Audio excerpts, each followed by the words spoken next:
azala pitzatuta zenbait soinaldetan, besaurreon txorkatila zak, izkutuko sakrifizio exhibizionista bat, beldurra autosabotaia ekiteko ikara, itolarria arnasestua, zertzekoen irteteke ta zuen aingura batek lez urpera sakonagotzen, etzen bera, atxpera lurperatuta zeukan, bere begira da bera azuta, deskuidoan, edo sorteia da izkutuan, ispilura zuzendu eta bere begitarte eroria ez ezaguna egiten zitzaion.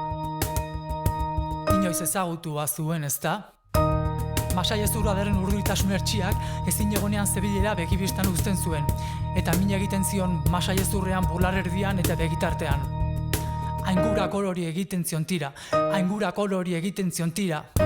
Masail sudur eta belarrialde osoa mukiz beteta zeukan, eta ezin zuen arnas hartu ez bota. Tapoi batek isolatua zegoen bere baitan, atxa kanporatu eta bere kolkorako entzuten zuen arnasketa aparatuan harrapatuta bailegon. Bi eskubez, suruzoletatik albotara tira egin, eta aurpegia eraitsi nahiko zuken, aurpegia eraitsi nahiko zuken, aurpegia eraitsi nahiko zuken, atxetan muki pilatu guztiak purrustan askatzeko. Jadanik arrozitzaion aurpegi hura. Arduratu eta etengabeko aitzaki erru eta marruzko kilibilertxia hautsi.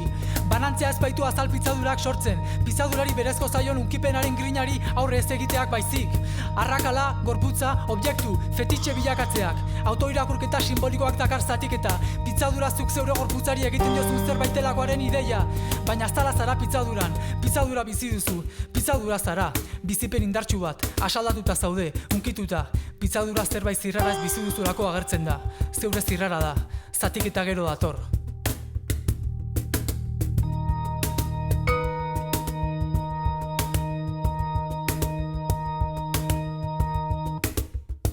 Berez ez dago ezer batzeko.